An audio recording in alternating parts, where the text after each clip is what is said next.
Hindi nais ni Sandro ang ideya at desisyon ng ina na maging kasama niya sa bahay ang kinainisang dalaga. Ngunit dahil sa pambablackmail nito ay napilitan siyang tanggapin si Lorraine sa bahay na pinundar niya para sa sarili.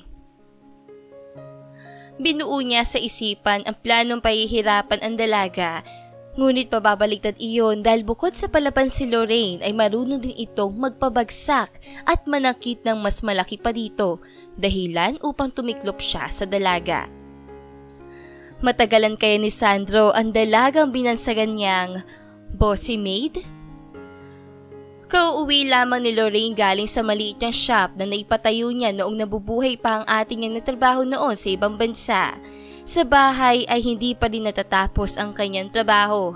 Gumagawa siya ng mga disenyo ng damit na ipang-display niya sa mga tindahang siya lamang ang boss at siya rin ang empleyado. Dahil sapat lamang ang naibebenta niyang mga damit na sakto lamang para sa pang-araw-araw niyang gastusin, maging sa ilang bayarin. Saktong katatapos niya lamang gawin ang 5 klase ng formal at casual dress nang mayroong panauhin ang hindi niya inaasahang darating. Mrs. Carmina Castañeda, ano po at napadalo kayo gayong malalim na po ang gabi? Gulat niyang tanong sa sopistikadang ginang na paanyayahin niya ito sa loob ng kanyang bahay. Ang ginang ay ang babaeng pinagsilbihan ng kanyang namayapang ama. Maging ang kanyang ina na ilang taon lamang ay sumunod na rin sa kanyang ama ay nagsilbi rin sa pamilyang Castañeda. Kaya ganoon na lamang ni Lorraine paunlakan ang bisitang hindi niya sulat akalaing muli magpapakita sa kanya. Huling kita niya sa ginang ay noong mga panahon tinutulungan siya nito nang mawala ang kanyang mga magulang, maging ang ating niyang nawala dahil sa aksidente. Matapos ayon ay hindi na sila nakita pang muli ng babaeng mayroong mabuting puso. Mayroon akong sadya kaya binisita kita, iha. Alam ko na imposibleng pagbigyan mo ko, ngunit pumunta pa rin ako gawa ng wala na akong ibang tao na naiisip na makakatulong sa anak ko kung hindi ikaw lang. Maging katulong ka sa bahay ng anak ko, iha. Bantayan mo ang bawat kilos niya nang sa ganun ay magkaroon ako ng mata at tenga sa tuwing wala ako rito sa Pilipinas. Nasa tono ng ginang ang kadesperadahan, habang ang dalaga naman ay nangungunot ang noo at tila ba nabibingi sa mga sinabing iyon ng taong pinagkakautangan niya ng malaki. Mrs. Carmina, imposible po ang hinihiling ninyo. Alam naman po natin pareho na hindi kami magkasundo ng anak ninyo. Bukod pa doon ay galit siya sa akin kaya pasensya na po, ngunit hindi ko po kayo mapagbibigyan sa hiling nyo, ito sa akin. Sa ibang bagay po siguro ay pwede pa, pero ang maging katulong ng lalaking kinamumuhian ko ay hindi maaari.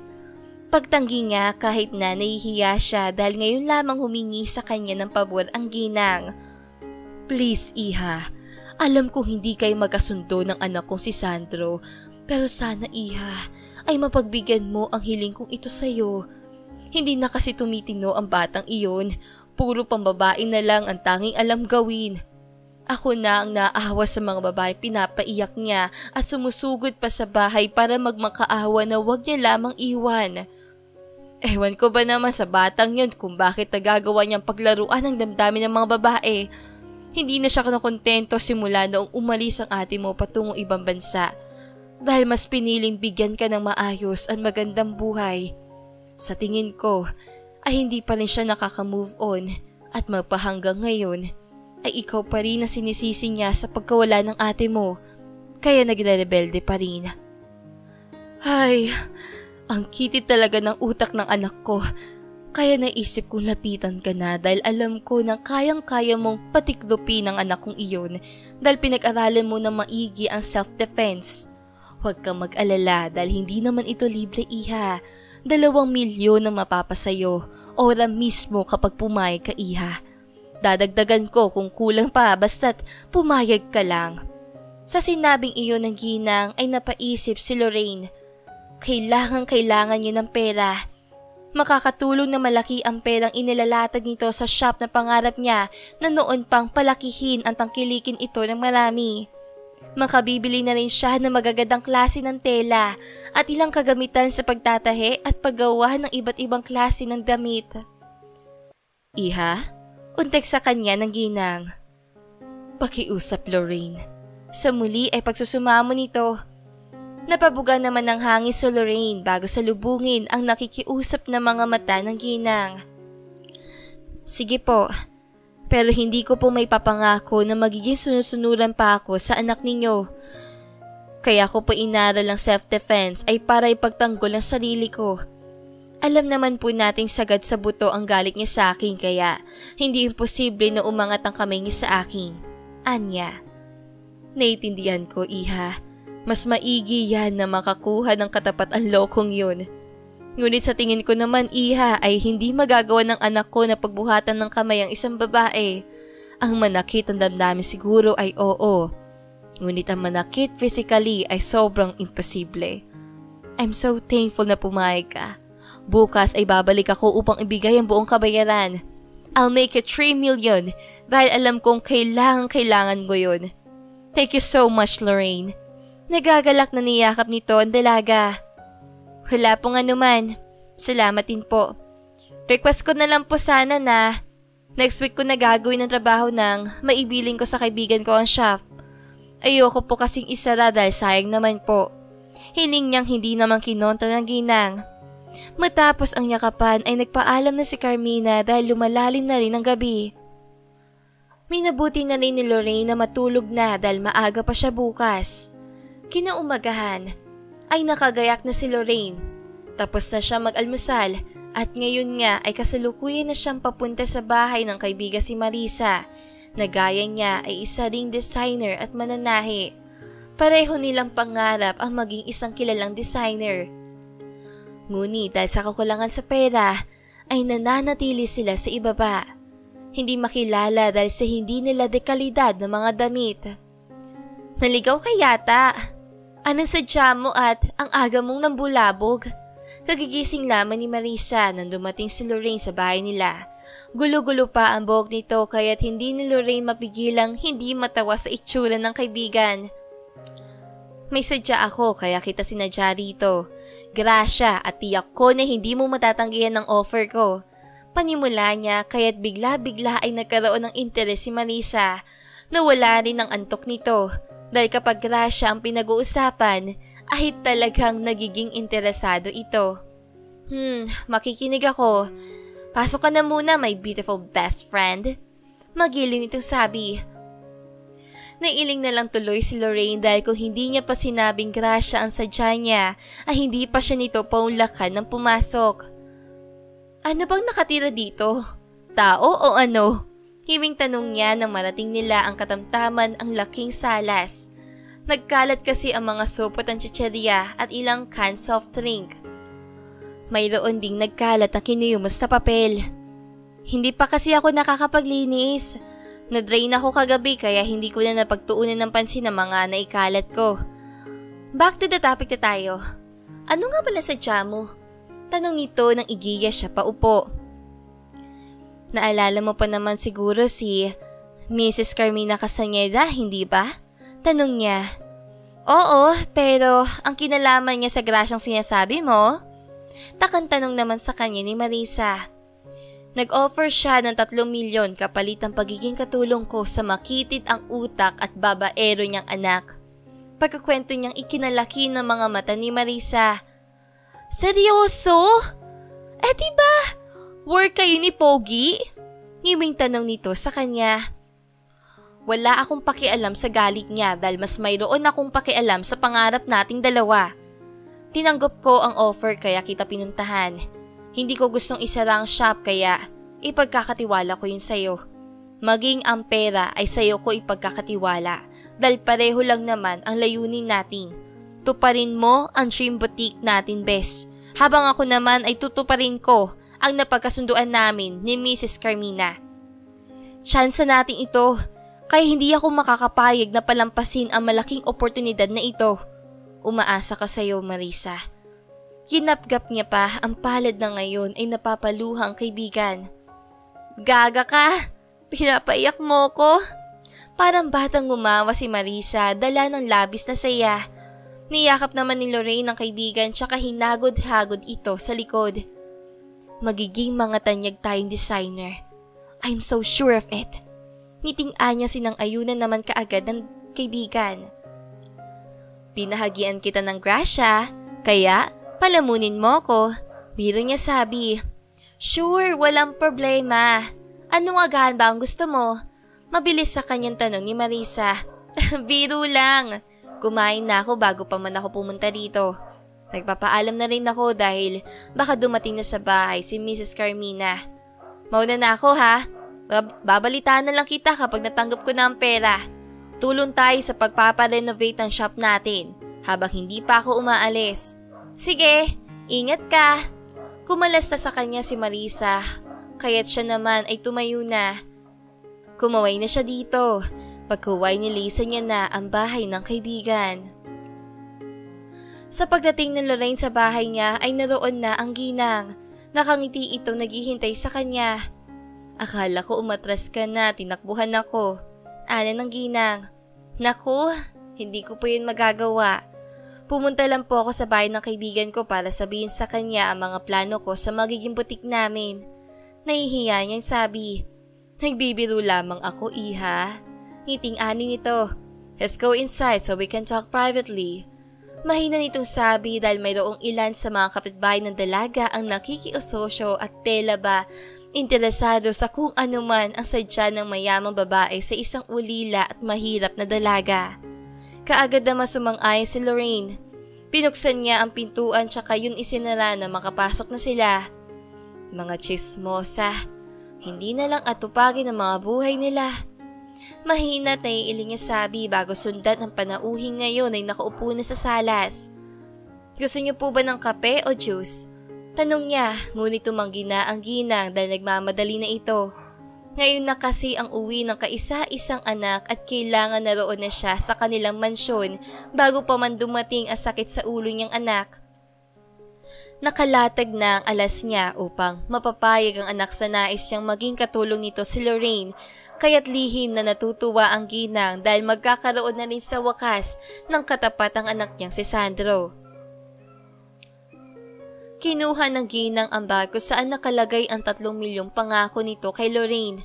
Heto na ang pera, 3 milyong peso katulad ng napagkasunduan natin. Ikaw na ang bahala kung saan mo ito gagamitin.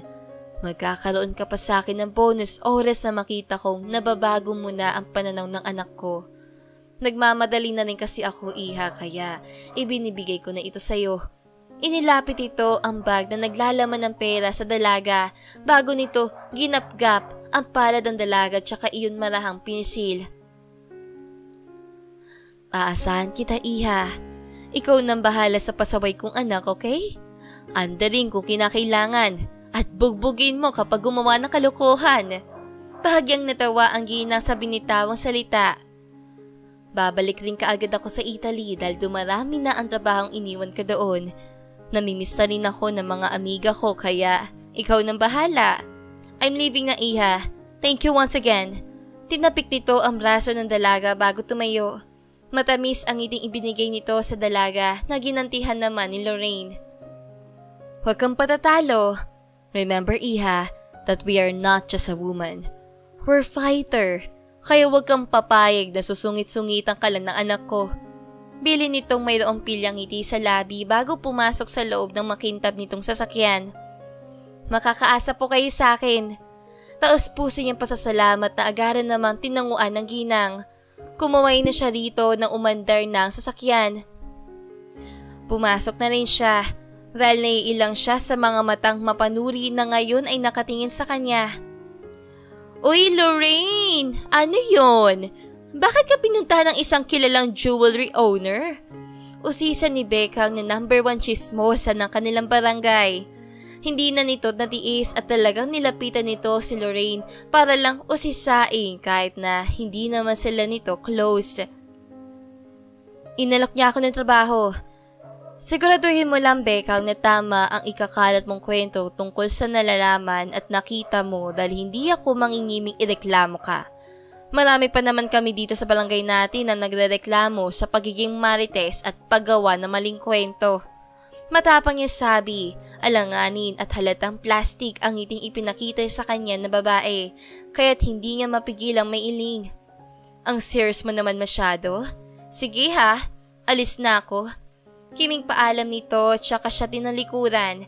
Pati di Beckham na kapag napikon niya si Lorraine ay maaari siya nitong bigyan ng black eye, bagay na ayaw niyang mangyari kaya umiskapo na siya. Total, nasagot naman ang nakakaintrigang dahilan ng pagpunta ng mayaman at kilalang babae sa bahay ng kapitbahay nila. Minabuti naman ni Lorraine na pumasok dahil pupunta pa siya sa shop, ngunit bago pumunta ng shop ay dadaanan niya muna ang kaibigan nang sa ganoon ay sabay nilang mapaplano ang mga kailangang gawin sa shop na magiging kanila na. Hindi niya maiwasan ma-excite dahil finally ay makakatulong na rin siya sa taong takbuhan niya sa tuwing nauubusan at kinakapos siya. Sa kabilang banda naman ay kadarating lamang na napakaseryosong binata.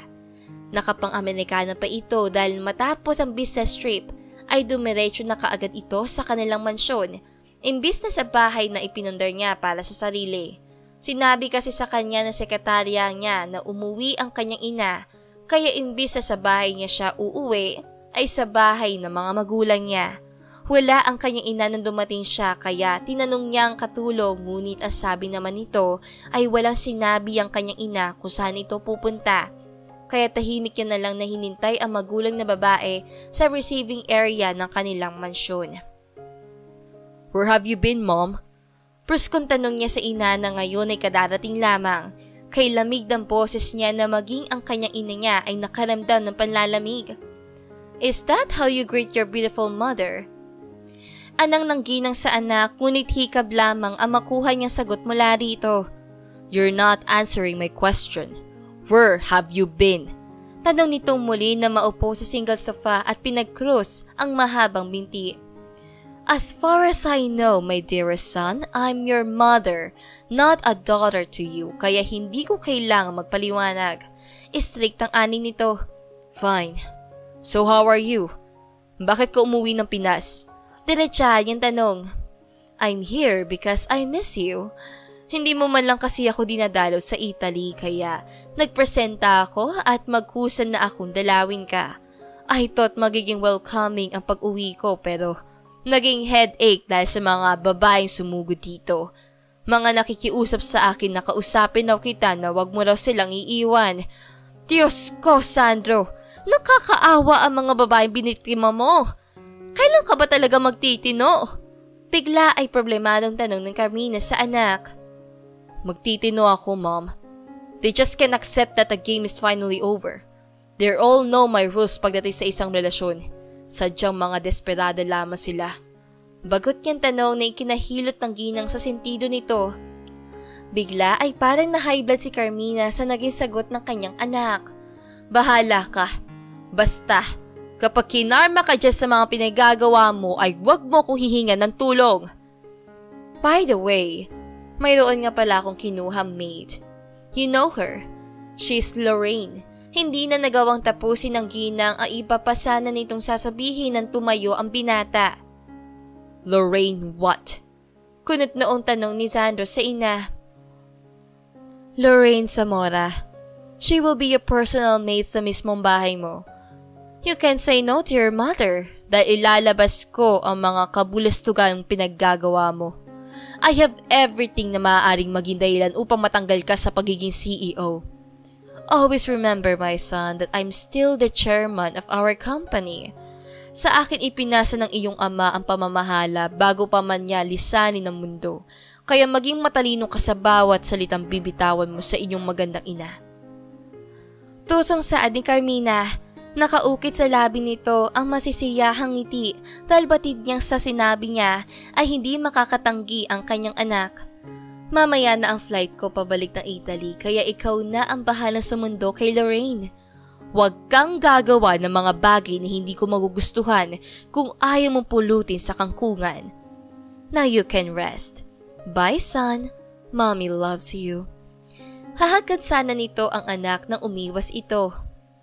"You're impossible, Mom." Ani ni Sandro, ngunit ngisi lamang ang nakuha niya sa ina bago siya nito iwan sa receiving area. Pakiramdam niya ang maisahan siya bagay na talagang nagpapakulo sa dugo niya. Kung hindi niya lang inirerespeto ang mahal niyang ina, ay baka kinalaban at kinontra niya na ito. Ano bang niluluto mo, ma'am? At naisip mong kalokohang ito? Napapaisip niyang tanong sa sarili. Nahilot niya bigla ang sentido. Hindi niya gustong makasama ang dalaga, sinisisi niya kung bakit hindi natuloy ang dapat na magandang pagsasama nila ng kapatid ito. Ngunit dahil mahal niya rin ang posisyong pinagkatiwala sa kanya ng ama, ay hindi niya magawang kontrahin ang para sa kanya ay kalokohan ng babaeng magulang. Ready ka na bang maging julalay ni Mr. Pogi / Mr. Sungit? Tanong ni Marisa kay Lorraine dahil ngayong araw na siya susunduin ni Sandro. Nakahanda na ang mga gamit niya at nakapanggayak na rin siya. Hinihintay niya na lamang ang asungot na susundo sa kanya. Kanina bago niya ayusin ang kanyang mga gamit ay nakatanggap siya ng tawag mula sa ina ni Sandro. Sinabi nito na makakatanggap siya ng buwan ng sahod mula mismo sa binata. Bagay na hindi niya sigurado kung mangyayari ba. May choice ba ako? Di ba wala? Ay, parang bigla akong nagsisi na pumayag ako sa gusto ni Mrs. Carmina. Kaso nabawasan na yung binayad niya kaya no choice ako kundi ang harapin at tapusin ang trabahong binigay sa akin. Nakasimangot niya sagot. Uy, nandiyan na siya? Inginuso nito ang itim na sasakyang pumarada sa kanilang shop. Hindi pa tapos ang renovation pero maayos-ayos naman na ang pwesto nila kumpara noong hindi pa sila nakakahawak ng limpak-limpak na salapi. Girl, hampogi niya talaga! Impit ang kilig ni Marisa nang bumaba si Sandro sa sports car nito. Napairap naman si Lorraine sa sinabing iyon ng kaibigan dahil hindi niya makita kung saan banda ang pagiging gwapo na binata. Kaya rin kinainisan. Oo, naiinis rin siya kay Sando dahil kung makareact ito sa pagkawala ng mahal niyang kapatid ay para bagang ito ang pinakanawalan, gayon siya itong kadugo. Kung nasaktan si Sando, mas doble ang sakit na naramdaman niya nang pati ang nakatatanda niyang kapatid ay kinuha din sa kanya. Nakapangmulsang lumapit sa kanila ang seryosong binata. Sa tindig at karisma nito ay hindi nakataka-taka kung bakit maraming babae ang umiiyak at nagmamakaawa. Huwag lang nitong iwan. Get in the car. Mapagmandong utos ni Sandro na huminto siya sa dalaga. Nasa Pinas tayo. Huwag kang English ng English dyan. Pagtataray niyang ikinatikwas ang kiling ng binata. Shut up, woman. Madiing saad ni Sandro bago niya talikuran ang dalaga. Kumulo bigla ang dugo niya dito. Gaspang talaga ng ugali. Naku, kundi lang talaga dahil sa pangangailangan, hindi kita pagsisilbihan. Ngit-ngit niya sa isipan. Pumasok ka na, Bi, at pakaiwan kanyang masungit mong amo. Pulong sa kanya ni Marisa. Pinagtulakan pa siya nitong pumasok sa sasakyan. Ingat ka, Sir Sandro. Malawak ang ngiti ni Marisa sa labi nang kumaway siya sa walang kaemo-emosyong binata. Kaibigan mo ang dapat mong sinasabihan yan. Makahulugan niyang tugon bago niya ipinaharurot ang sasakyan. Monyo ka? Dahan-dahan lang naman sa pagmamaneho at baka maaksidente tayo. Asik niya, ngunit tila ba bingi ang binata. Hoy, mister! Sabi ko, slow down! In-English niya nang maintindihan siya nito, ngunit mas lalo lamang nitong binilisan ang pagmamaneho. Yudi punggol ka, Sandro Castaneda! Napatili na lang talaga siya na makipagkarera sila sa mga sasakyang kanina ay nasa unahan lamang nila, ngunit ngayon ay nasa hulihan na nila.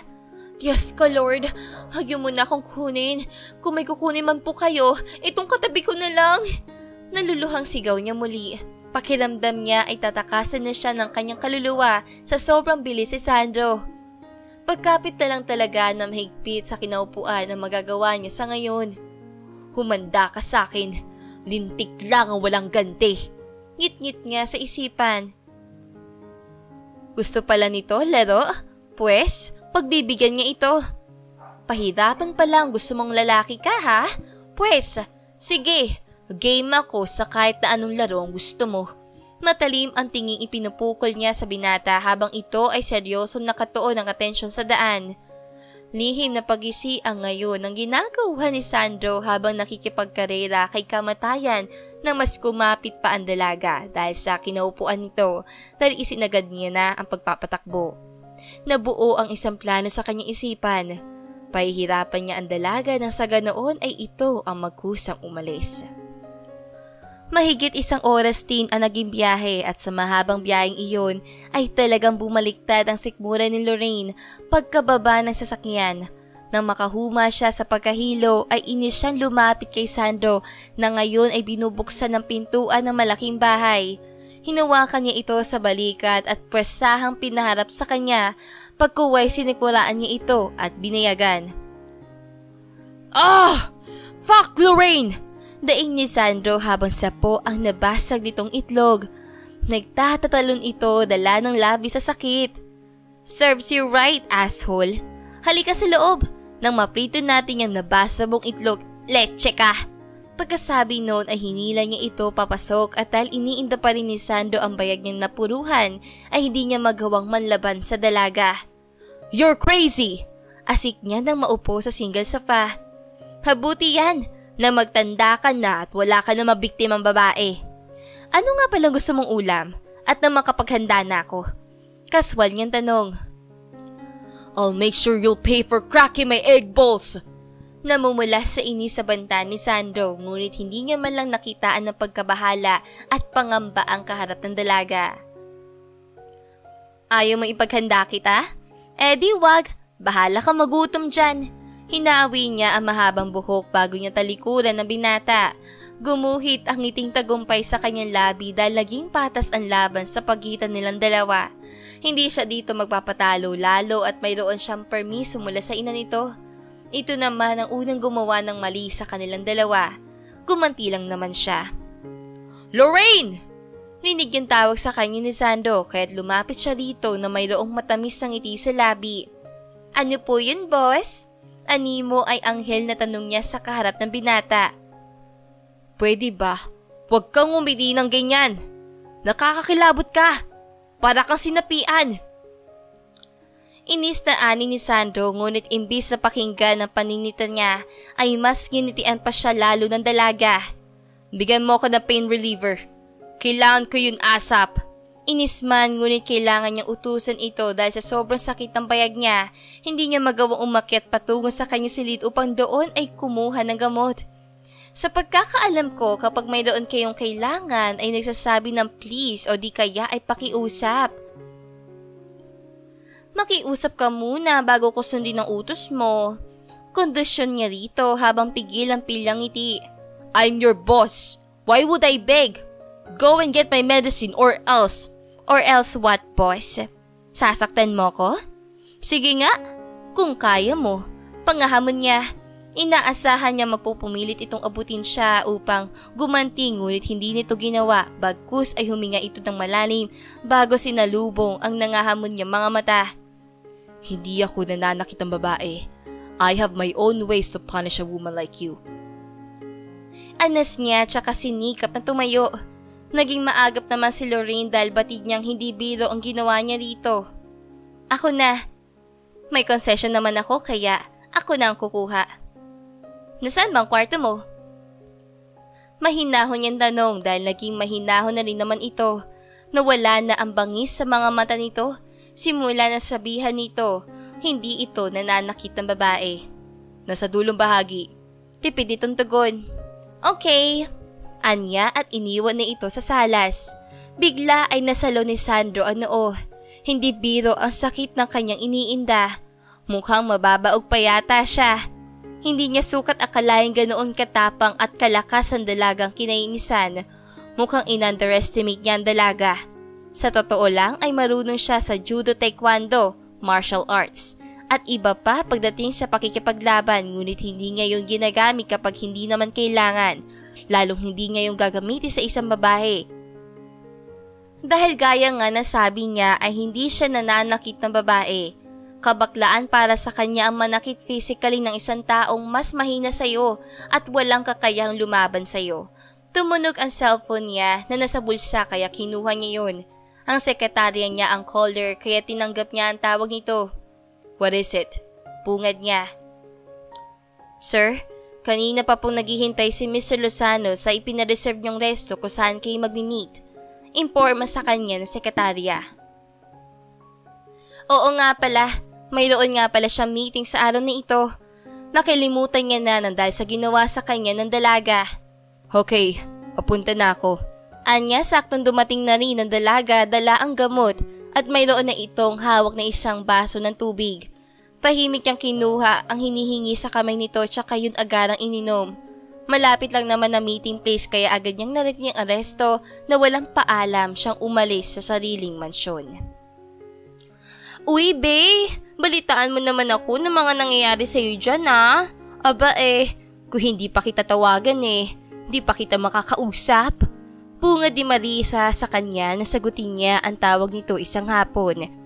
Katatapos niya lang labhan na sangkaterbang labahin at ngayon lang talaga siya nagkaroon ng oras na humawak ng cellphone dahil matapos ang labahin niya ay pinagtabas naman siya ni Sandro na mga nagtataasan ng damo sa likod bahay. Hindi niya naman matanggihan dahil bukod sa trabaho niyang bantayan ito ay trabaho niya rin na sundin ang mga ipinag-uutos ito sa kanya. Haggard, be. Piruin mo ba namang pagtabasin ako ng damo sa likod bahay? Kung tutuusin, hindi na nga yung damo kundi talahib na. Hindi lang yun, pinatanggal niya ang lahat ng kurtina dito sa napakalaki niyang bahay mula taas hanggang dito sa baba. Pati na ang mga kobre kama at kumot. Plus, yung mga damit niya pa na halata namang hindi niya pa nagagamit pero pinalabhan. Mahirapan lang talaga ako. Naku be, nagigigil ako ng sobra sa lalaking yun na kalahating gago at kalahating monyo. Nabanat ng gusto yung buto ko. Partida be, walang pahipahinga.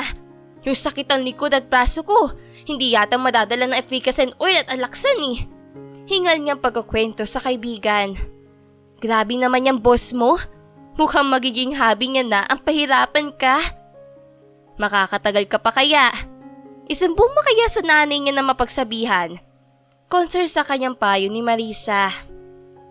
Yakang-yaka lang naman ang mga pinapagawa niya pero syempre we are women kaya hindi maaaring ang mga lalaki lang ang palaging panalo. Alam mo naman ang motto ko, hindi ba? Lintik lang ang walang gante? Ani ni Marisa. Mismo. Kaya humanda siya sa akin mamaya. Aapoy ang bibig niya dahil sa gagawin ko. Nakakaloka kayo Gantihan dito, pahirapan doon. Hindi kaya magkadevelopan kayo dahil sa ginagawa nyo? Saad ni Marisa na napangiwi sa kanya dahil hindi mangyayari na may inlove siya kay Sandro. Tatanda na lang siguro siyang dalaga kung si Sandro na lang ang matitirang lalaki sa mundo. Never ako may inlove sa isang tukmol. Kumpiyansa at madiing sagot niya. Ikaw, kumusta? Ang shop natin, kumusta rin? Okay na okay. Alam mo ba na yung mga casual dress na disenyo mo ay nagustuhan ng asawa ng gobernador? Ang sabi ay magpapagawa ulit pero hindi na para sa kanya, kundi para na daw sa anak nitong malapit na magdebu. Chinika niya ang shop natin sa mga amiga niya. Kaya dinadagsa tayo, be. Ay, oo nga pala. Muntik ko na makalimutan na. Kaya rin ako tumawag ay dahil gusto kong hingi ng opinion mo sa plano ko na pagkuha ng 2 pang tao. Dahil kinakapos kami ni Laura sa oras, kailangan ko ng isang mananahi at tagalinis. Okay lang ba? Walang problema. Tatluhin mo na para sigurado. Hayaan mo at kapag may free time ako, ay hahatid ko dyan yung mga nadisenyo kong damit. Kahit papaano ay naibsan yung pagod ko dahil sa magandang balita mo. Ito na ang simula. Sana ay magtuloy-tuloy na makapag-ipon tayo at maipaayos ang mga bahay natin. Oras ng trabaho pero puro pagsa-cellphone ang inaatupag mo. Tinig yun ni Sandro na nagbumula sa likod ng dalaga. Ini-expect ng binata na magugulat niya ang dalaga ngunit hindi nangyari dahil hindi naman magugulatin si Lorraine. Maya na lang ulit be, nandito na kasi yung asungot kong boss. Hindi niya hininaan na boses sa magpaalam siya sa kaibigan dahil hindi siya nahihiyang tawagin na binata na kung ano pa man lalo at pinahirapan siya nito ngayon. Ibinulsa niya ang cellphone tsaka niya hinarap ang binata. For your information lang sir, tapos ko na ang trabaho ko. Anyang hindi pinaniwalaan na binata. Really? Where's my dinner then? Tikwas ang kilay nitong tanong sa kanya, bagay na kinataas rin ng kilay niya dahil 4:00 pa lang naman ng hapon pero hinahanapan na siya nito ng hapunan. Grabe naman yung mga alaga mo. 4:00 pa lang naman. Gutom na agad? Magpa-deliver na lang muna kayo, pagod pa ako eh. Reklamo niya. Inaasahan niyang makakapagpahinga na siya ngunit hindi pa pala. Sino ang boss sa ating dalawa? Ako o ikaw? Sus! Boss pala kita? Hindi ko pa nga natatanggap yung unang sahod ko sa'yo eh. I-remind ko lang at baka nakakalimutan mo na 1 month and 1 week na ako dito sa lungga mo. Aba mahiya ka naman sa katulong mo. Wala nang libre sa panahon ngayon kaya bayaran mo na ako. Prepare my food first bago ko ibigay ang sahod mo. Kondisyon niya sa dalaga ngunit imbis na sumunod ay pinamewang siya nito at salubong ang kilay na sinalubong ang walang emosyon niyang mga mata. Ano ka? Siniswerte? Ibigay mo muna ang sahod ko bago ko sundin ang utos mo. Naturingan ka pang bachelor at chief executive officer pero hindi ka marunong magpasahod sa katulong mo. Nasaan naman ang bayag mo niyan? Inside of my pants. Do you want to see it? Puno na sarkasmong tanong niya na nagpangiwi dito habang siya naman ay napapailap sa hangin.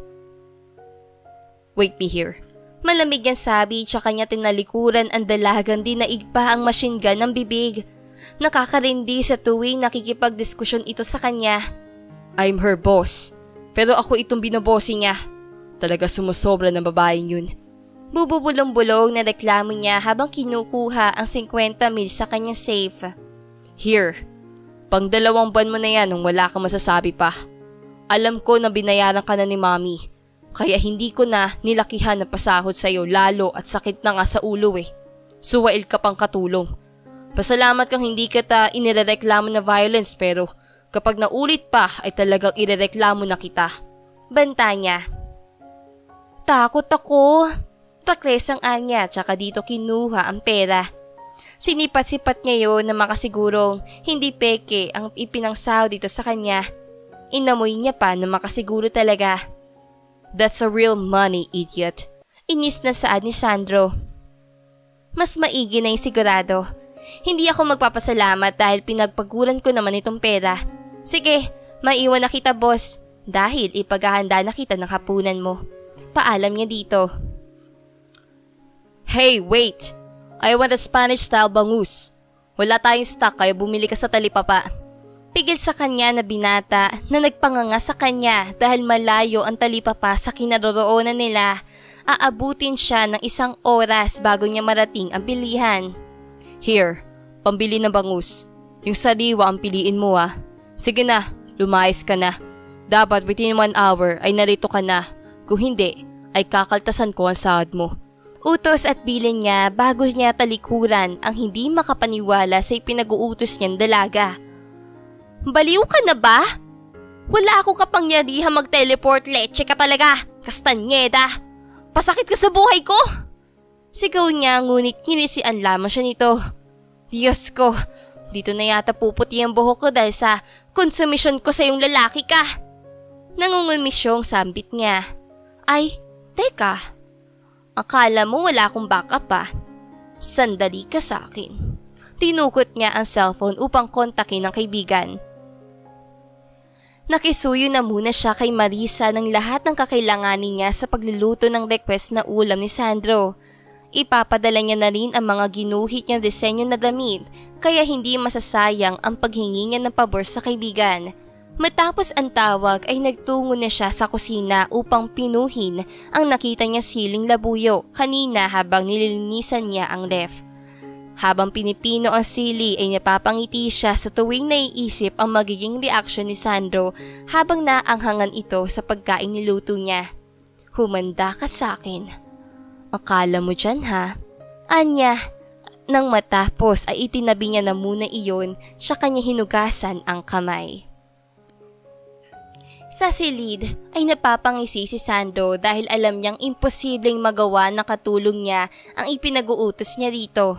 Sa totoo lang ay sinasadya niyang pahirapan ang dalaga dahil nais niyang ma-realize nito na hindi nakakabuti para dito ang maging katulong at kasama niya. Tignan lang natin kung hindi ka pa pumalpak. Imposibleng magawa mo pinapagawa ko. Sigurado kong pagkatapos ito ay magmamakaawa ka kay ma'am na alisin ka na sa trabahong ito. Mahinang sambit niya. Kasalukuyan siya ngayong nagbababad sa tubig. Rinig niya ang tumutunog na cellphone na nasa ibabaw ng glass table. Ngunit dahil abala siya sa pagligo ay hinayaan niya lamang ang kusino mang caller.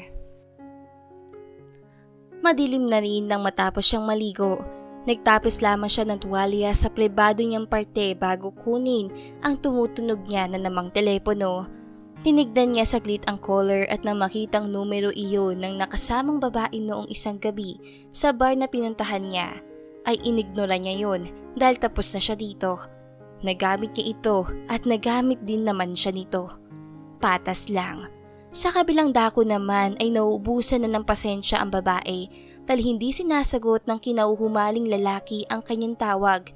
Gayong na satisfied naman ito ang lalaki ng gabing nagsalo sila sa ibabaw ng kama. Hindi mo sinasagot ang tawag ko. Pwes, pupuntahan kita. Hindi ako makakapayag na matatapos ang ganoon kadali ang paghihirap kong mapansin mo ko at makuha ka. Akin ka lang, Sandro. Walang ibang pwedeng makinabang sa'yo, kundi ako lang. Possessive at desperadong saad na babae bago nito kunin ang susi ng sasakyan, pati na ang purse. Sa kusina ng mansyon naman ay natapos na ni Lorraine ang hapunan na request sa kanya ni Sandro. Allergic siya sa bangus, kaya't mayroon siyang alibi upang hindi kumain ng ulam na pinuno niya ng dinikdik na sili. Ako ang kinakabahan dito sa pinagagawa mo, Lorraine. Hindi kayo magalit sa'yo ng husto si Sandro? Tiyak na magiging dragon yun. Baka anong gawin yun sa'yo? Alalang saad ni Marisa.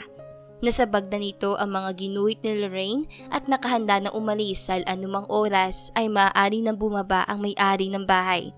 Relax, hindi niya ako gagalawin. Takot niya lang na mabasagan ulit. Kumpiyansa niyang sabi habang inilalagay na sa hapag ang hinandang pagkain. Sige na, ako nang bahala dito. Salamat na sobra sa tulong mo. Maasahan ka talaga. Inihatid niya na ito sa labas. Tigas ng ulo mo. O siya, matanda ka naman na. Alam mo nang ginagawa mo. Basta, kapag nagkaroon ng problema, ay tawagan mo lang ako. Sige, una na ako ha. Ingat ka pa rin. Kumaway na rin si Marisa na umangkas na ito sa motor ng nobyo. Hinintay lamang ni Lorraine na mawala sa paningin ang sinasakyan ng kaibigan bago siya pumasok at nang mawala na nga ito, ay babalik na sana siya sa loob na mayroong pulang sasakyan na huminto sa harapan ng malaking bahay. Nangunot ang noon niya na bumaba doon ng isang babae na animoy naghihirap dahil sa kinulang na telang tumatakip sa masasela nitong parte. Sino naman ang mukhang isda na to? Tanong niya sa isipan. Madilim na ang lahat pero nakashade pa. Iba rin ang topak ng babaeng to oh. Naiiling ang komento habang hinahagod niya ng tingin na ngayon ay papalapit sa kanyang babae. Where's Sandro? Mataray sa kanyang tanong na babae. Tinanggal nito ang shades tsaka yung isinabi sa designer dress niyang suot. Sino ka muna? Pagtataray niya rin dito. Pinag-cross niya ang kamay at nakipagsukatan ng tingin sa babae. I miss woman. Pinapunta niya ako dahil inayang niya ako mag-dinner kami ng sabay. Saad nitong nagpakunot sa noo ng dalaga. Alam ba niyang nobya ka niya? Sa pagkakaalam ko kasi ay hindi pumapatol ang isang layon sa isang chip na ista. Anyang hindi nagustuhan na babaeng kaharap. Ipinagbabawal ang mga trespassers dito. Kaya habang maaga pa miss ay umalis ka na. Pagtatabi niya dito, nasa tono niya ang pagbabanta ngunit imbis na sundin siya ay napabaling sa kabilang direksyon ng kanyang muka. Dahilan upang umakyat ang dugo niya sa ulo. Hindi niya ito napaghandaan, kaya't nagawa siya nitong sampalin. Matalim niyang tinignan ang babae habang kuyom ang kamao. Ngayon pa lang, mayroong kamay na dumapo sa mukha ko. Bagaman kalmado ay naroon ang diin.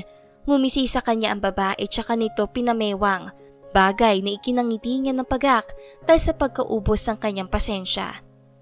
Serves you right. Dahil pakialamera ka. Si Sandro ang sadya ko kaya tumabi ka kung ayaw mong niyang kabilang pisngi mo naman ang sampalin ko. Mataray nitong banta sa kanya. Subukan mo. Pantari naman niya kaya't sa inis ng babae ay umangat muli ang palad nito. Ngunit hindi niya hinayaang dumapo pa ang pagaspang nitong palad sa kanyang pisngi. Hinuli niya ang kamay ng babae tsaka iyon piniga at pinilipit. Rinig niya ang pagtunog ng mga buto nito sa kamay, bagay na nagpangisi sa kanya. Ouch! Get off me, you freak! Halos maiyak na ito sa labis sa sakit. Ako? Freak? Baka ikaw. Pinangiinis niyang tsaka nito isinipa sa sikmura. Sumalampak ito sa lupa dahilan upang mangangawa ito. Idedemanda kita. Sisiguraduhin ko na mabubulok ka dahil sa ginawa mo itong sakin. Hagulho nitong sigaw sa kanya. Natakot naman ako. Pangiinis niya dito. Gusto mo isa pa? Ngising tanong niya na nagpaatras sa tapang-tapangang babae. Napatakbo naman si Sandro na makita niya mula sa bintana ng kanya silid ang ginawang pananakit ni Lorraine kay Eunice na hindi niya inaasahang pupunta sa bahay niya. Tapos na siyang magsuot ng damit na makaninig ng kumusyon sa ibaba, kaya dumungaw siya sa bintana at doon nga ay nakita niyang naunang nanakit si Eunice. God, Lorraine! What did you do to her? Asik niya sa dalaga na makita ang itsura ni Eunice na gulo-gulo na ang bukok. Nagkalat na rin ang eyeliner nito dahil sa patuloy nitong pag-iyak. Babe, she's crazy! Pagsusumbong ni Eunice sa kanya. Kita ang takot sa mga mata nito. Nahilot naman ni Sandro ang sentido ng daluhan niya ang nasaktang dalaga. Go home, Eunice. I'll talk to you tomorrow. Mahinahon niyang inakay ang babae patungo sa loob ng sasakyan nito. Siya ba ang bago mo kaya para na lang akong basura sa'yo? Tanong ni Eunice. Luhaan pa rin ito dahil ngayon lamang ang nangyari sa kanya ang mapahiya at saktan ng kapwa babae. She's my maid. What happened between the two of us ended up that night, so stop pestering me. We're over, so please get lost. Anyang ikinatahimik nito. Tila sinampal si Eunice ang katotohanang isa lamang siya sa mga babaeng naging laruan at naging pampainit sa mga gabing nanlalamig ito. I hate you! I hate you so much, Sandro! Bulyaw nito sa kanya. Napabuga naman siya ng hangin nang talikuran niya na ito. Wala na si Lorraine. Tiyak niyang nasa loob na ito kaya't kaagad siyang pumasok upang pagalitan ang dalaga dahil sumasobra na ito. Lorraine! Tawag niya dito. Makasigaw, kala mo naman binging kausap mo? Ano ba? At sigaw ka na sigaw dyan. Inis siya nitong nilingon. Mayroon itong hawak na baso at pitsil. Why did you hurt her? Seryosong tanong niya na napangisi sa dalaga. Iyon ba ang isinumbong niya sa'yo? Hindi pa niya nasabi na nauna siyang manakit at gumanti lang ako? Takles ang paliwanag niya. Nagtimpi ka na lang sana. She's weak compared to you. Kaya pinalampas mo na lang sana. Pagpapaintindi ni Sandro. Sinaulo ka ba? Sinasaktan ka na. Hahayaan mo lang? Patawa ka masyado. Hindi ako ganoong klase ng tao, Sandro. Hindi ko hinahayaang apihin at saktan ako. Magkamatayan na pero hindi ko ibababa ang dignidad at paninindigan ko. Mahirap na nga ako. Magpapaalipos na pa ako.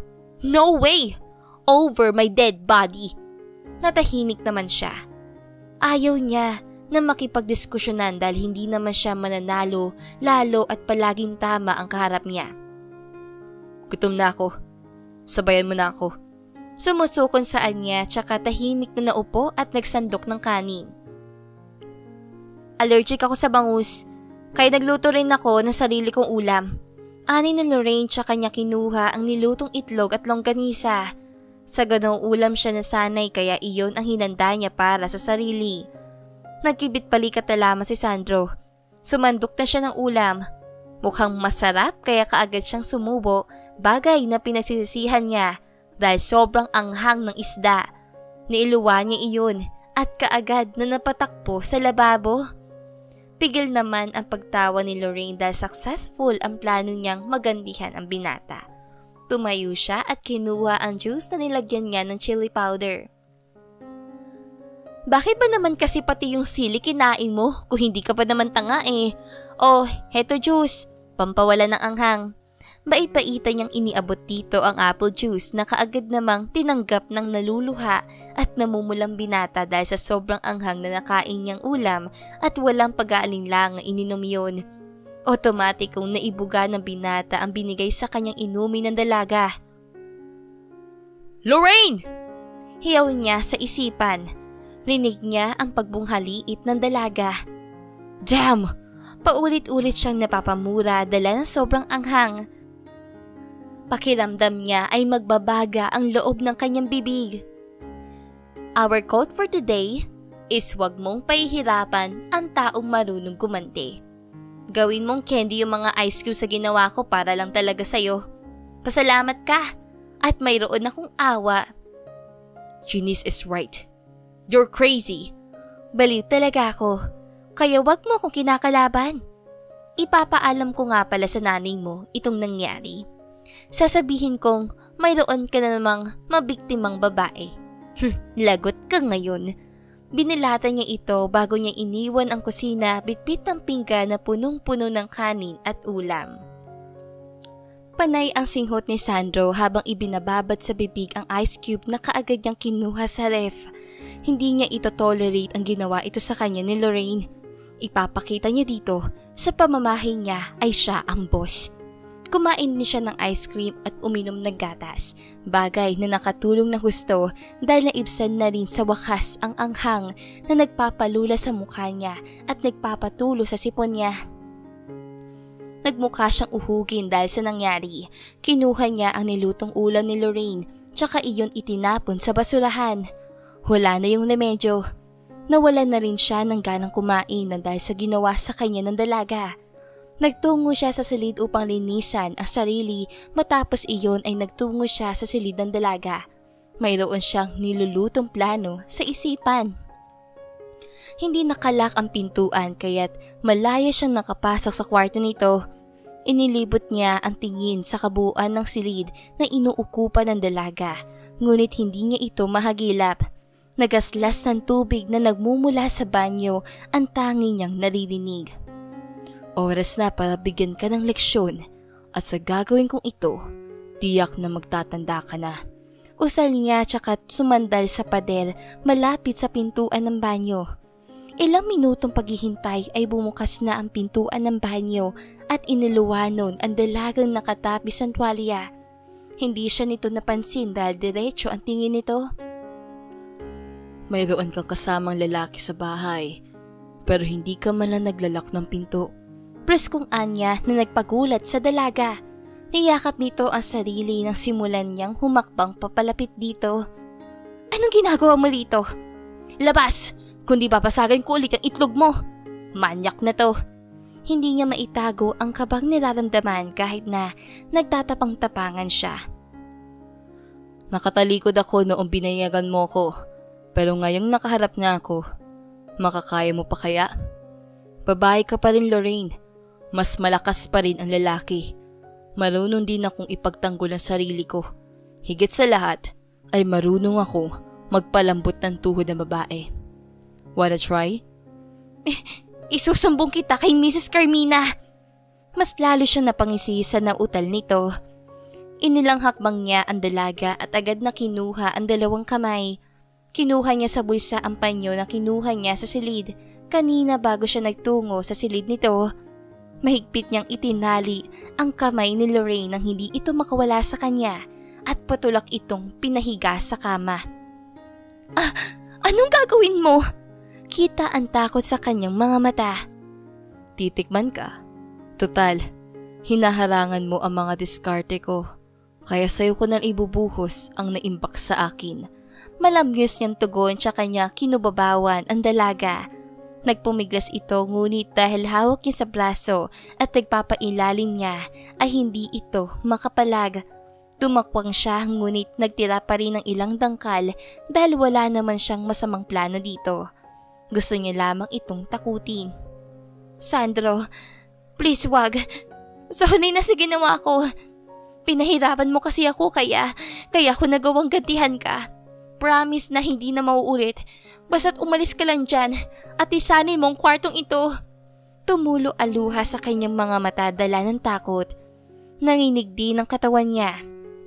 Napabugan ng hangin si Sandro, bigla ay lumambot ang puso niya na makita ang pagtulo ng luha sa mga mata nito. Niluwagan niya ang hawak sa kamay ng dalaga, tsaka siya dito dumistansya. I'm just teaching you a lesson. You look so pale. I'm sorry. Pinitawan niya ang kamay nito tsaka tinanggal ang tali.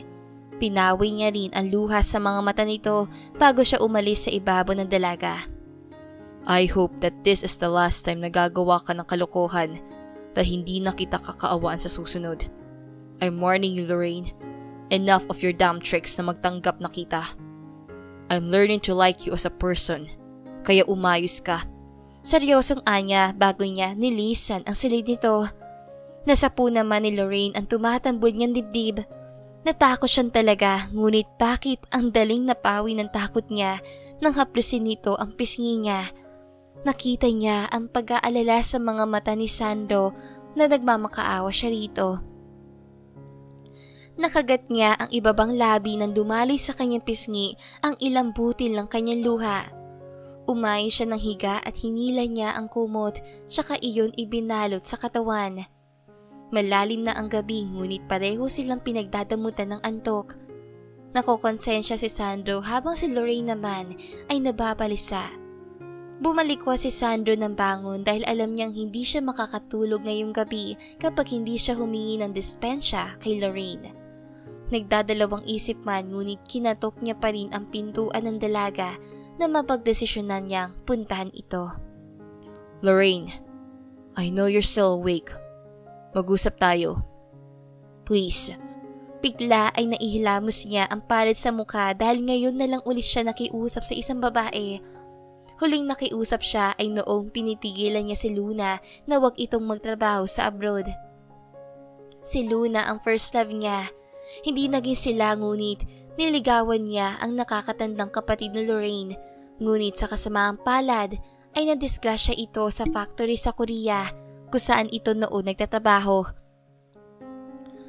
Gumuho noon ang mundo ni Sandro at ibinuhos niya ang sisi kay Lorraine dahil kung hindi dahil sa pangarap nitong pagiging designer ay hindi lilipad pa ibang bansa si Luna upang matustusan ang pangangailangan ng kapatid.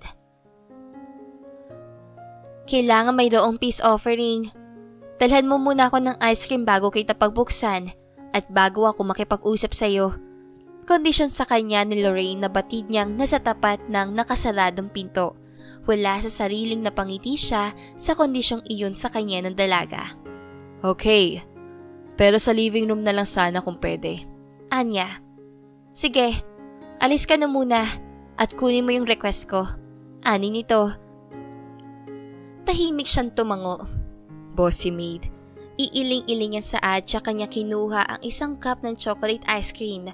Alam niya ang paborito nito ni Lorraine dahil magkababata sila. Close rin sila noong mga bata pa sila. Nasira lamang ang magandang pagsasama nila bilang magkaibigan nang mangyari ang hindi inaasahang trahedya kay Luna. Sunod-sunod na pagbuga ng hangin ang ginawa ni Lorraine bago niya binuksan ang pintuan ng kanyang silid.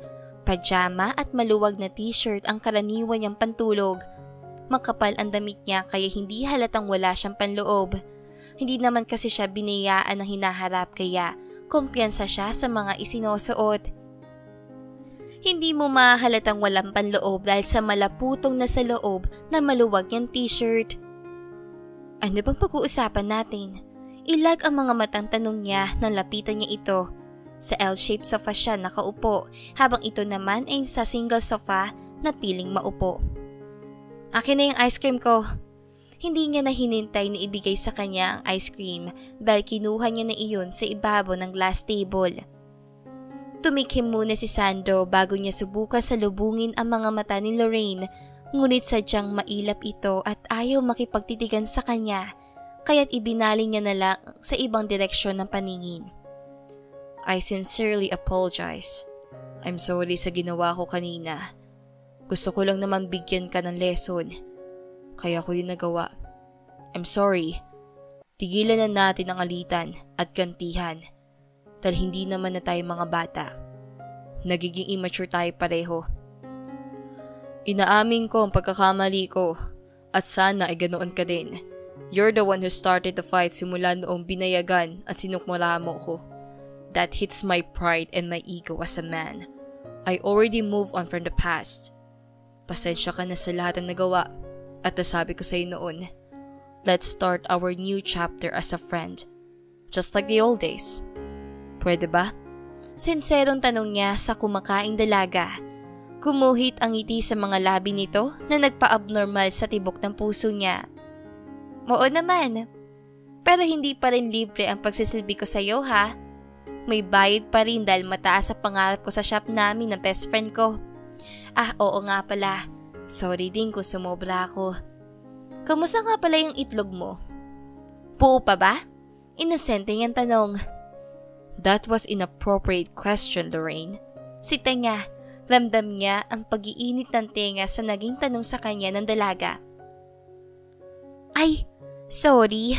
Napapakamot sa ulo niyang hingin pa umanhin. Gusto mong ice cream? Alok niya sa kinakain. Salamat na lang pero nagsawa na ako sa ice cream at gatas kanina. Sorry, hindi na mauulit. Bilang bawi ipagluluto kita ng masarap na ulam bukas at sa mga susunod pang araw. Pasensya ulit ha. Sinserong paghingi niya rin ng dispensa sa nagawang kalokohan. Asahan ko yan. It's already late. Matulog na tayo. Good night, Lorraine. I enjoyed the night chatting with you. Thanks. Puro ang ngiting ipinakita niya. Gumanti din naman sa kanya ng ngiti ang dalaga. Good night.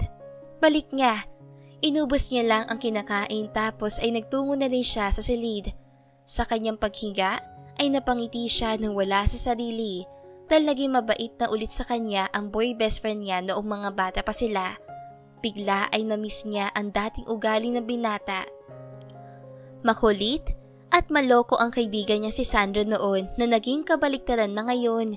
Sana lang talaga ay magtuloy-tuloy na ang magandang samahan sa pagitan nilang dalawa nang mayroon na siyang may ire-report na maganda kay Mrs. Carmina. Kinabukasan nga ay maagang bumangon si Lorraine upang ipaghanda ng agahan ng kanyang boss. Bukod sa hinandang almusal ay pinagluto niya rin ng mababao ng binatang amo.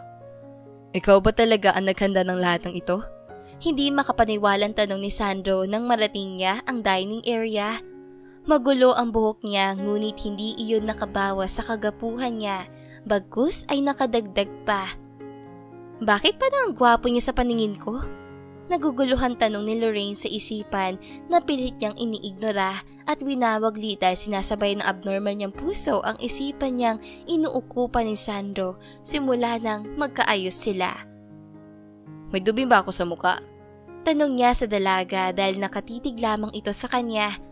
Napakurap-kurap naman si Lorraine nang mapagtantong natulala siya. Pasensya ka na ha. Sige, kain ka na. Hinanda ko na rin pala yung baon mo para hindi ka na bumili pa sa labas. Naglulumikot ang mga matang Anya na nagpapangiti ng lihim sa binata. Thank you. Join me dahil hindi ko naman mauubos ang lahat ng ito. Ayay niya tsaka niya ito pinaghila ng bangko. Hindi sa kanya nakatakas ang biglaang pagpula ng magkabilang pisngi ni Lorraine kaya't hindi niya na may itatago ang ngiti. Ewan ngunit ang laki ng nabago simula nang magkapatawaran sila. Sa kumpanya ay hindi mawala-wala sa isipan ni Sandro si Lorraine. Hindi niya maintindihan ang sarili kung bakit naiisip niya ito. Pinakiramdam niya ang dibdib na palagi nalang abnormal ang pintig simula noong nagkaayos sila ng dalaga. Mula ay naisip niya na naman ito.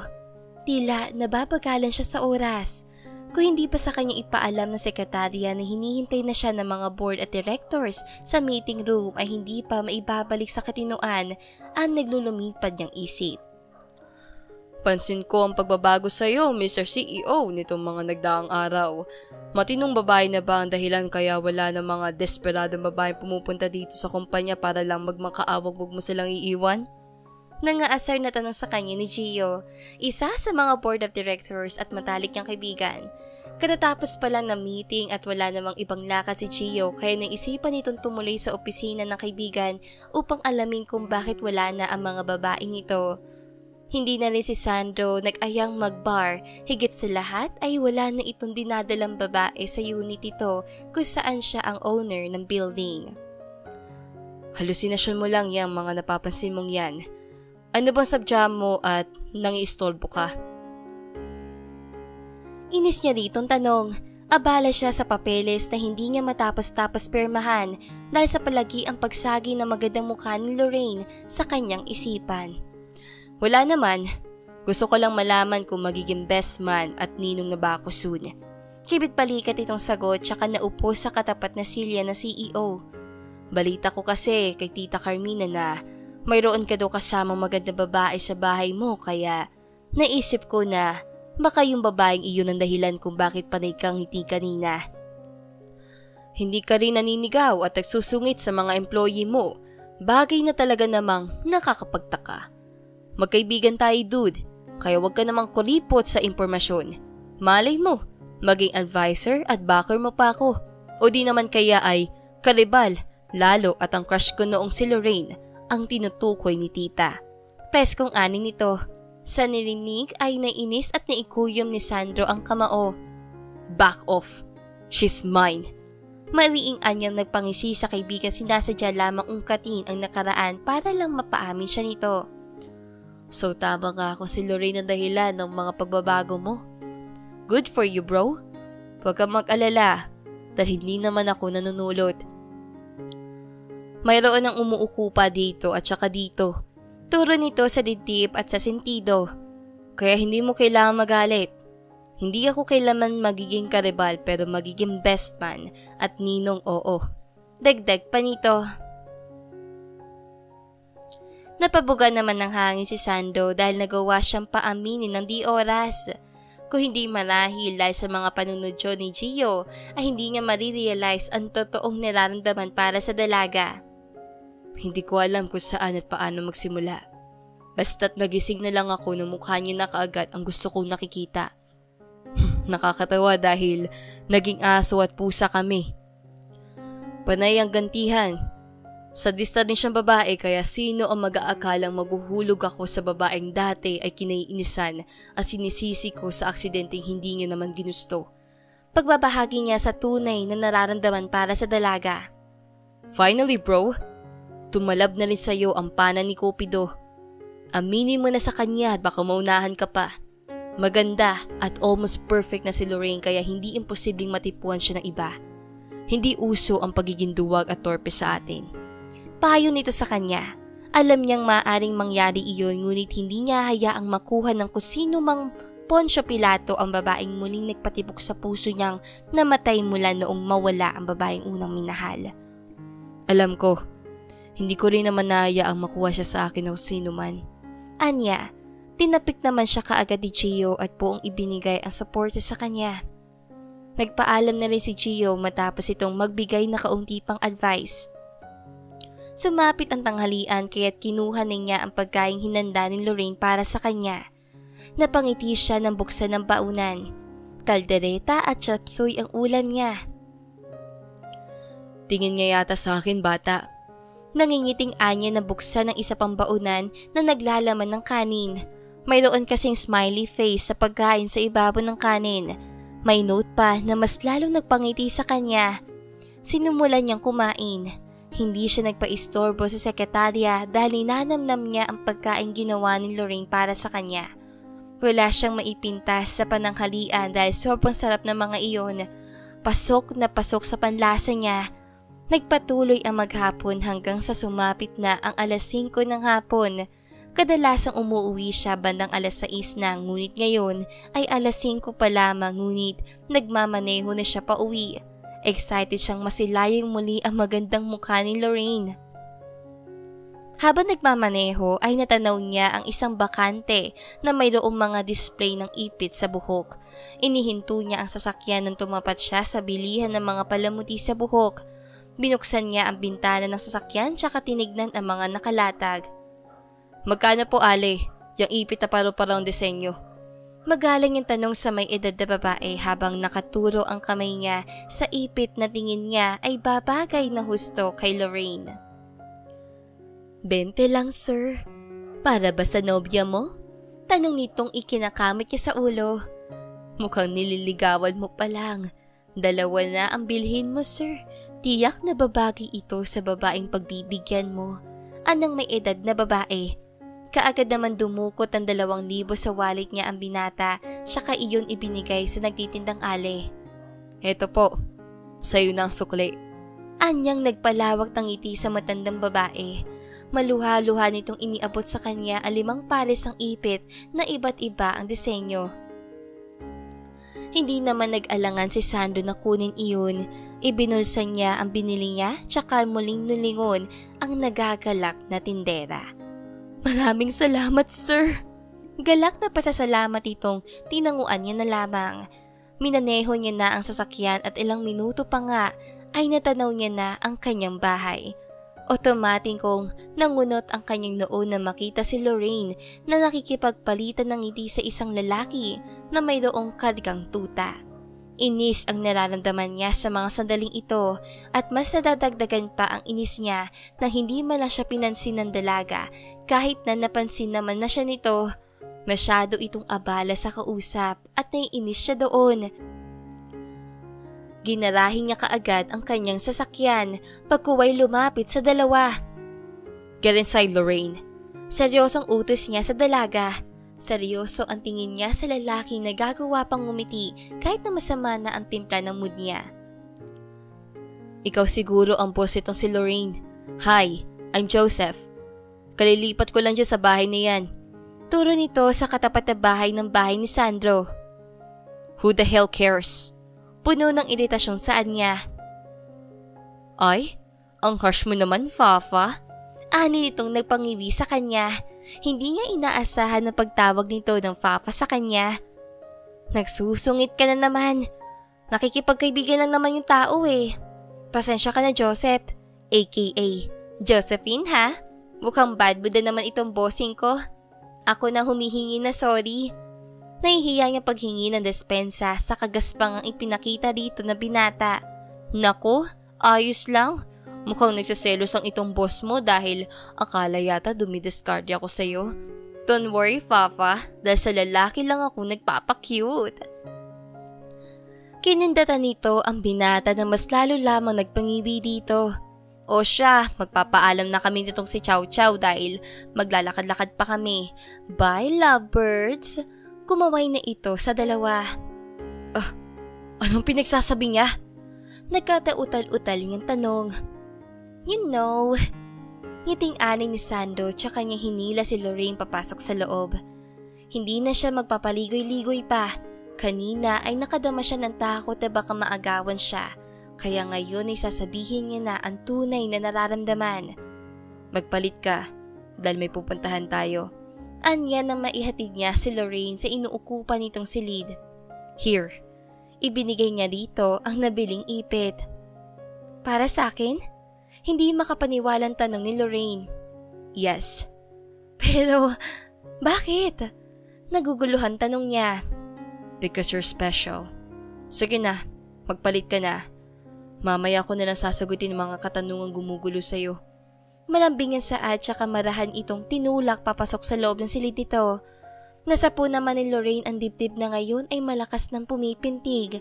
Nag-init rin ang buong mukha niya lalo na nasipatin nito ang magagandang klase ng ipit na ibinigay sa kanya ni Sandro. "Hihintayin kita sa baba." Rinig ang saad ni Sandro. Sige." Nakagat niya ang pang-ibabang labi niya. Muli siyang nautal. Ano ba, Lorraine? Bakit ka ba kinakabahan? Para ka naman tangay. Sita niya sa sarili. Huminga-hinga siya upang pakalmahin ang nagkakumahog niyang puso. Kinuha niya sa cabinet ang floral dress niya na siya mismo ang nagtahi. Ginamit niya rin ang palamuti sa buhok at ang napili niya ay ang ipit mayroong disenyo ng paru-paro. Naglagay rin siya ng kaunting pulbos sa mukha at manipis na lip gloss para lang magkaroon ng kulay ang hugis puso niyang labi. Napangiti siya ng haguri ng kabuuan sa full-size mirror. Ang ganda mo? Puri niya sa sarili bagaman kinakabahan. Humugot siya muli ng hangin na lumabas na siya sa inuukupang silid. Panay na naman ang pagtambol ng puso niya habang papalapit sa napakagwapong ni Sandro. Grabe? Tao pa ba to? Bakit naman sobrang perpekto niya? Tanong niya sa isipan. Let's go. Kinuha nito ang palad niya tsaka siya inalalayan hanggang sa makasakay sila sa sasakyan nito. Saan ba tayo pupunta? Sa lugar kung saan magiging akin ka na. Ngiting tugon ni Sandro.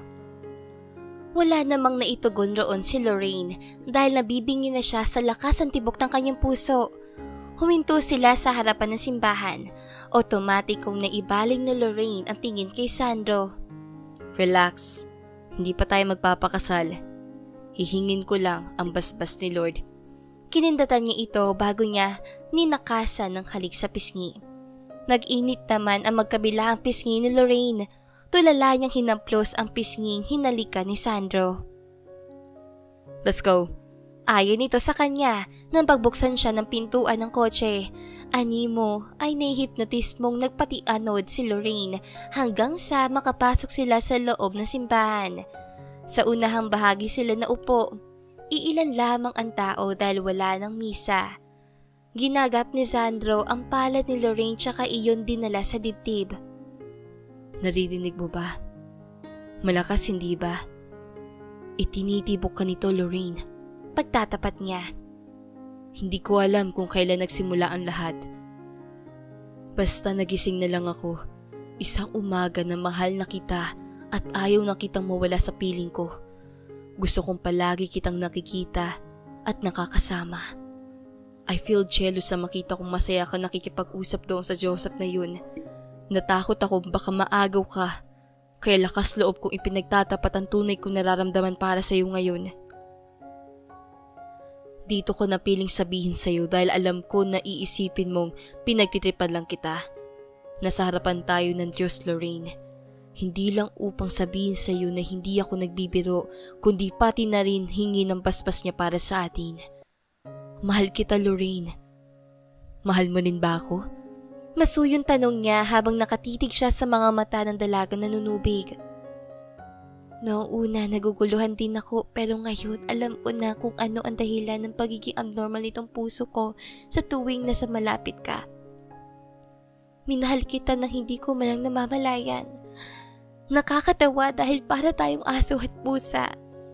Sinong mag-aakala na magagawa nating mahalin ang isa't isa gayong puro tayo kalokohan? Gantihan dito, gantihan doon, talakan dito, talakan doon. Iba talaga maglaro ang tadhana. Ang dami ko nang nasabi. Mahal din kita, Sandro. Mahal na mahal. Mula sa pusong pagtatapat niya rin sa tunay na nararamdaman. Naging saksi ang simbahan sa wagas at puro pag-ibig sa pagitan nilang dalawa. Hinaplos ni Sandro ang pisngi ng babaeng itinitibok ng kanyang puso. Masuyong pinatakan ng halik ang nagkabilang pisngi ni Lorraine hanggang sa matuyo niya ang luha nito. Hinagkan niya ang tungki ng ilong ng iniibig na dalaga bago niya inangkin ang malambot nitong labi. Ipinaalam nila ang nabuong pag-ibig kay Carmina, kaya't ora mismo ay umuwi ito ng Pinas. 3 buwan ring nanligaw si Sandro sa kanya na ngayong nobya bago siya nito sagutin matapos silang magkaaminan sa loob ng simbahan. Isinaayos na rin nila ang kanilang kasal. Si Lorraine ang gumawa ng kanyang wedding gown, maging ang kasuotan ng mapapangasawa ay siya rin ang gumawa, katulong ang kaibigan si Marisa na masaya para sa kanila ni Sandro. Isang buwang paghahanda at tuluyan na rin ginanap ang engranding kasalan ni na Lorraine at Sandro. Labis ang galak ng mga taong malalapit sa kanila nang biyayaan sila ng malulusog at cute na kambal na babae. Ibinigay ni Sandro ang buong atensyon sa kanyang pamilya matapos si Lorraine manganak. Masaya silang mag-asawa dahil nakaalalay sa kanila ang ina ni Sandro na tuwang-tuwa dahil sa wakas ay naging lola na rin ito. Ang kumpanya ay ipinagkatiwala na muna ni Sandro kay Gio habang ang butik namang itinayo ni Lorraine ay ipinagkatiwala niya ng buo sa matalik nitong kaibigan dahil nais niyang ibigay ang buong oras sa kanyang mag-aama. Thank you so much, wife, for coming into my life. Sobrang saya ko noong sinabi mong mahal mo rin ako at mas naging masaya pa na biyayaan tayo ng magagandang anghel. Mahal na mahal kita, Lorraine. Masuyo at punong-puno iyon na pagmamahal. Mula yun lahat sa puso kaya't hindi ni Lorraine mapigilang hindi maluwa dahil napakaswerte niya sa kanyang asawa. 3 taon na silang mag-asawa ngunit ni minsan ay hindi niya naramdaman ang pagsisisi. Mahal na mahal din kita, asawa ko. Salamat sa pagmamahal at sa pag-aalaga mo sa amin ng mga anak natin. Hindi mo kayo hinayaang mag-isa. Salamat dahil naging pasensyosyo ka noong naglilihi at tinadala ko ang mga anak natin. Grabe, naging Amazona ako sa'yo pero nakaya mong i-handle ang lahat kaya love na love kita. Salamat na lang talaga at hindi ka nabaog noong binayagan kita. Kung hindi ay baka wala tayong magagandang anghel ngayon. Salamat, gwapo kong asawa. Salamat sa pagmamahal at sa walang sawang pag-aalaga mo sa amin. Kung totoo man ang reincarnation, ay pipiliin kong piliin ka. I love you. Hinaplos niya ang pisngi ng asawa. Nagpalitan sila ng ngiti hanggang sa kinabig siya ng asawa at inangkin ang kanyang labi. Saksi ang 4 na sulok ng kanilang silid kung papaano nilang ipinadama ang pagmamahal sa isa't isa sa ibabaw ng kanilang kama. Habang mahimbing na natutulog ang kanilang kambal sa kabilang kwarto kasama ang lola ng mga ito na mas piniling tumabi sa mga apo bago bumalik sa ibang bansa upang ayusin ang mga naiwang negosyo. At dito na nga po natatapos ang magandang storyang ito. Don't forget to like, share, and subscribe. Sa susunod ulit. Paalam!